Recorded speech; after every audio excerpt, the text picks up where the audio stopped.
porque tengo la sensación de que tenemos profundamente subestimada la experiencia de la vida en comunidad, de que la experiencia humana cambia cuando es acompañada, que compartir modifica la textura con la que vivimos la vida. Hola, soy Consuelo Sarabia, arquitecta e interiorista. Bienvenidos a Bienestar, el podcast donde exploramos la arquitectura y el buen habitar desde un enfoque funcional, estético y emocional. En cada episodio discutiremos cómo enfrentar los desafíos del diseño de tu hogar y cómo transformarlo en una experiencia enriquecedora y saludable. Te invito a que me acompañes en este viaje y que juntos exploremos cómo hacer del diseño de tu hogar un camino de conciencia. Espero que lo disfrutes mucho, quédate que ya empezamos. Bienvenidos a un nuevo episodio de Bienestar. ¿Cómo están? Yo nuevamente acá, aunque distinto esta vez, desde el pseudo anonimato que da volver por un rato, por una vez, al formato solo audio. Formato con el que empezamos en este podcast y al que tanto me gusta volver. Es que te digo, fueron meses de estar muy para afuera, conectando, convocando, grabando muchos videos. Y estuvo divino, lo disfruté un montón, pero también quiero confesarte algo, y es que hay una parte mía bastante cueva, muy del silencio interno, muy de necesitar escucharme sin apurarme, sin tanta prisa. Y cuando ese ciclo más yang, más para afuera, se extiende demasiado, es como que me pide con intensidad bajar un cambio, que no me vea nadie, no ver a nadie, ir bien para adentro. Así que dije, bueno, ¿por qué no? Volvamos al origen, a la intimidad de grabar solo audio sin imagen, a lo lindo de grabarte en patas, sin maquillaje, sin preocuparme por si la luz está bien o si tocan el timbre en medio del momento de inspiración. Solo hablar, enfocarnos en la voz, en su cadencia, en lo que tengo para decir. Sin cámara, todo me resulta mucho más fácil. Grabo de noche, cuando no hay ruido ni interrupciones, y cuando te digo la verdad, yo me siento mucho más reflexiva. La noche es como que envuelve. El silencio vuelve todo mucho más intenso. ¿Lo sentís? Y no sé si tengo ganas de decirte ya de qué trata este episodio para que ya decidas si te querés quedar o te querés ir. Tampoco tengo muchas ganas de decirte qué te vas a llevar, porque ¿qué onda? Siento que la vida es bastante más linda cuando no todo está sobre la mesa, cuando no todo necesita prometerte un beneficio tangible e inmediato. No sé si te pasó a vos, pero yo me doy cuenta que muchas de las experiencias que más me transformaron no venían con instrucciones ni con promesas de resultado. Venían envueltas en esa magia de lo intangible que no supe en el momento qué fue lo que me aportó. Porque venían como disfrazadas de conversación, de anécdotas, de emociones. Cosas que en el momento capaz no entendí del todo y después, quién sabe cuándo, aparecieron al rescate de mi creatividad en forma de inspiración o de mi corazón cuando la cabeza me estallaba de algún enojo o una tristeza. Así que en una de esas está bueno que te quedes, si lo sentís, a escuchar esto que tengo ganas de compartir con vos, a hacer espejo si querés con alguna parte tuya que nos conecte. Ahora que acabo de bajar un cambio después del lanzamiento de Entreplanos, me pongo a pensar. En mi vida me pasé un montón de años corriendo. No sé bien cuál era la búsqueda. Creo que aprovechar la vida como si fuese una canilla que se agota rápido, ¿no? Es que sí, es verdad que en algún punto se acaba la vida. Pero mi manera de correr no me permitía vivir presente. Si soy sincera, sobre todo en mi adolescencia y en mis primeros años como mamá, viví un pasito adelantada. Siempre detrás de alguna zanahoria, algo inalcanzable, algún propósito, algún objetivo, como si la vida me quemara por dentro. Un empuje que muchas veces confundí con impulso y con coraje, porque yo internamente estaba bastante orgullosa de esa manera de vivir. Es como que sentía tipo, me estoy llevando la vida puesta. ¡Qué vida! ¡Cuánto disfrute! ¡Cuánta intensidad! ¡Cuánta conexión con todo lo que ofrece la vida! pero la verdad que de conexión faltaba bastante. Pasa que cuando estás en ese baile es difícil darse cuenta del otro lado de la vida, del otro lado de la historia. Solo cuando te permitís parar te das cuenta que habías estado corriendo un poquito de más. Hasta que bueno, la vida, como hace a veces, me acomodó de un buen tortazo. Y no voy a entrar en toda la cronología, porque no es el punto de este episodio. Pero entre una quebradura de tobillo, una operación muy dolorosa, crisis personales y profesionales, hubo una especie de cascada de transformación que me obligó a dejar de correr detrás de la vida, para volverme presente. Y cuando paré, bueno, me di cuenta de algo bastante fuerte y no del todo muy feliz, porque no es de las primeras cosas que uno quiere descubrir. Y es que había una versión mía que durante años defendí con muchísimo orgullo y que incluso me parecía un toque cool, un poco canchera, y que en realidad tenía bastante menos de autenticidad de lo que yo creía y bastante más de defensa. Porque cuando paré, además de descubrir una vida con 1000 matices que me estaba perdiendo, apareció el vacío, como si fuera un precipicio que me pudiera atrapar. Me di cuenta de que cuando no hacía, sentía miedo, vértigo, como si no hacer fuese de alguna manera dejarme morir. Qué fuerte, ¿no? ¿Quién soy si no estoy haciendo? Y como si ese no fuese suficiente descubrimiento, en paralelo apareció otra cosa. Mi vida de derretimiento, así me gusta llamarlo, ¿no? De volver a lo lúdico, de animarme a no hacer, fue un camino que pensé que podía hacer sola, que iba a ser algo interno, casi íntimo. Como si hubiera algo de vergüenza en volver a ser yo misma, me encontré en ese proceso con algo que no esperaba para nada. Que el derretimiento, el desandar ciertos aprendizajes de mi personalidad, implicaba abrirme a gente guía, a gente compañera, a gente distinta. Y eran personas, no eran ideas. Claro, es que el mundo de las ideas para mí era pan comido, pero el mundo de los vínculos, medio que mejor paso, ¿no? Y eso tiene que ver un poco con mi historia y te la quiero contar porque capaz despierta en vos alguna referencia. Desde chica aprendí a llevarme bien con mi soledad. Es una habilidad o un rasgo de mí que hasta hoy atesoro muchísimo. Lo paso bien conmigo misma, pero me parece interesante mirar de dónde vino. Cuando me mudé de Buenos Aires a Córdoba, pasé un par de años bastante sola, sin amigas. Después mis papás se divorciaron y mi familia, que había sido el cobijo durante ese desarraigo, se desintegró. Bueno, después se reconstruyó, pero en ese momento de mi vida estuve muy sola. Y ahí desarrollé algo valioso, pero por supervivencia. Aprendí a estar bien conmigo misma, a imaginar mucho, a escribir historietas, a refugiarme en mi mundo interno, a disfrutar profundamente de la fantasía. Y obvio que moría por ser elegida, porque me llamaran y hubiera alargado todo ese mundo en un minuto. Qué loco eso, ¿no? Porque muchas veces uno construye fortalezas increíbles, porque están bien, pero desde lugares dolorosos. Y a veces esas fortalezas con el tiempo también se endurecen, se cristalizan. Y lo que empezó siendo un recurso se volvió hábito y casi una idea de identidad.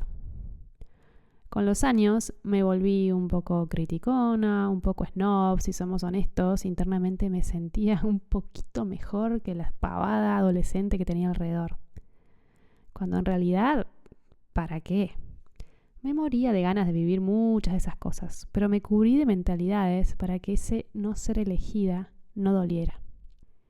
Y eso también se manifestó en el cuerpo. Dejé de tener mucho contacto táctil con la gente. No me copaba, decía yo, esa costumbre porteña de entrar a un lugar y saludar a todo el mundo con un beso. Qué innecesario, decía yo, vengo de Córdoba y las cosas allá son diferentes. Dato claramente no chequeable por nadie de mi entorno en esa época. Prefería ser la tipa medio seria, medio ácida, de comentarios brillantes, ponele, dentro de su halo de misterio. Y me causa ternura decirlo en voz alta porque durante años pensé genuinamente que eso era simplemente yo, que esa distancia era mi personalidad, que esa incomodidad con el contacto era una preferencia, que no necesitar demasiado del otro era ser fuerte. Y sin embargo, algo empezó a cambiar y no fue de golpe, no porque un día me iluminé y dije, uy, qué equivocada estaba. Para nada. Fue bastante más sutil y fue raro porque mientras toda esa estructura se iba derritiendo, yo empecé a reencontrarme con algo mucho más esencial que forma parte de mi alma. Y hubo un momento donde medio que pensé, este reencuentro con el alma, ¿qué implica exactamente? Desarmar todo lo que soy, porque yo no sé si compro esto, no sé si negocio. Porque una cosa es sanar ciertas cosas y otra cosa es dejar de ser quien yo creía que era, con todo el afecto que le había tomado a ese personaje. Y ahí aprendí algo. Entender que separar la historia, lo que me había pasado en la vida, elegido o no elegido, de mi identidad, quien yo creía que era, cambia muchísimo cómo vivimos la vida. Que algo me hubiera pasado no significaba que eso definiera quién yo era.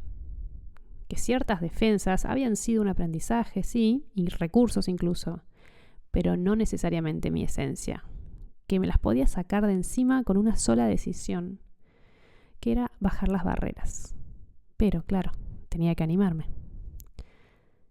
Y bueno, cuando empecé a animarme, a sacarme la armadura, empecé a experimentar unidad en un plano espiritual, uno de meditación, en silencio, en momentos muy íntimos. Y eso empezó a bajar barreras concretas también en la vida real, en la 3D, digamos, en el plano persona, vida, contacto. Y esto me sigue pareciendo rarísimo y hermoso al mismo tiempo porque me volví mucho más táctil. Yo, la de, qué innecesario andar besando gente. Ahora me gusta abrazar, mirá lo que te digo. Sí, me gusta, y no desde la obligación social, no desde una versión impostada de mí misma, desde el disfrute, desde sentir conexión, sentir roce, permitirle al otro acercarse a mi esfera. Empecé a sentirme, paradójicamente, más yo que nunca. Acá hay algo importante y no es que yo sea ejemplo de nada, esto es solo mi historia de derretimiento frente al otro. Abrirme no me hizo perder identidad, no me volvió dependiente, no me diluyó en los demás, me expandió. Y por eso te cuento todo esto, que es bastante personal y bastante interno, aprovechando este episodio sin imagen, porque tengo la sensación de que tenemos profundamente subestimada la experiencia de la vida en comunidad. Y no hablo de estar rodeados de gente todo el tiempo, ni de convertirnos en personas extrovertidas, ni de llenar agendas para no sentirnos solos. Te hablo de otra cosa, del descubrimiento de que la experiencia humana cambia cuando es acompañada, que compartir modifica la textura con la que vivimos la vida. El otro día, en la clase de bienvenida de Entre Planos, una alumna dijo algo que me quedó vibrando, muy, muy emocionante. Dijo, no puedo creer que hubiera más gente como yo. Gracias por estar acá. Y me pegó porque pensé cuántas veces creemos que lo nuestro es raro, que nuestras preguntas son demasiado particulares, que nuestras contradicciones son vergonzosas. Y alcanza un espacio compartido un rato para darte cuenta de algo profundamente humano y es que, no era solo yo. Me parece que a veces despreciamos justo lo que más necesitamos, como un ejercicio de superación. No siempre de manera consciente, obvio, a veces viene disfrazado de independencia, de sofisticación, de autosuficiencia, de yo estoy bien así, y otras veces viene aprendido. Hace poco escuchaba a Ceci, compañera de 2 formaciones que hicimos juntas, decir algo que me pareció brillante. Que a muchas mujeres no nos enseñaron necesariamente a compartir con otras mujeres. Más bien te diría todo lo contrario. Nos enseñaron a desconfiar, a competir, a pensar que te van a copiar, envidiar, robar espacio, robar marido o cualquier otra narrativa bastante triste que si lo pensás nos deja bastante solas. Y no digo esto para meterme en una conversación de género específicamente, lo digo porque me hizo pensar en cuántas narrativas heredadas tenemos, sin haberlas revisado. Porque yo también tenía las mías, mis prejuicios, mis formas elegantes de mantener distancia, mi manera de convencerme de que no necesitaba demasiado del otro. Y mientras sale este episodio, de hecho estoy en Buenos Aires participando de un encuentro presencial de networking junto a 150 colegas, arquitectos e interioristas, compartiendo, nutriéndome del otro, conociendo gente. Algo que en otro momento de mi vida probablemente me hubiera resultado un montón, hoy me entusiasma. Me entusiasma conectar, conocer gente nueva, escuchar historias, saludar, dar abrazos e intercambiar ideas. Y lo más loco es que nada de eso me hace sentir menos yo. Sigo siendo medio ácida, medio border, bastante rebelde, con mis momentos de cueva y mis silencios internos profundamente necesarios, pero descubrí que abrirme no me va a borrar, no me hace perder identidad. No me vuelve una versión impostada de mí misma, sino que me expande.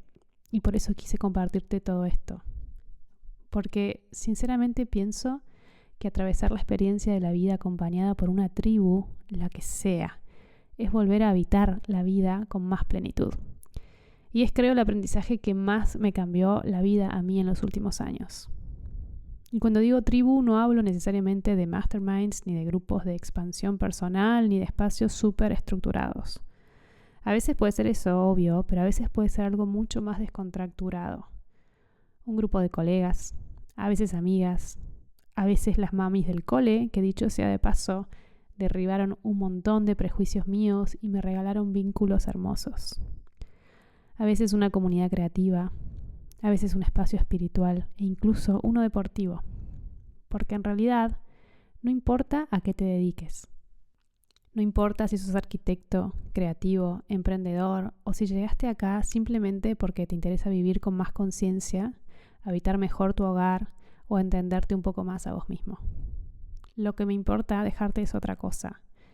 La invitación a revisar si en alguna parte de tu vida también construiste una narrativa donde estar solo se volvió identidad, donde la autosuficiencia dejó de ser un recurso y se volvió una bandera, donde capaz desprecias justo lo que más necesitas. Para ir cerrando, te dejo una última reflexión, porque si algo fui entendiendo es que hay un registro de unidad que muchas veces olvidamos. Algo profundamente interno que para mí es muy espiritual. Esa sensación de pertenencia, de conexión, de unidad, de no separación, y que sentirse separado de todo eso duele más de lo que solemos admitir.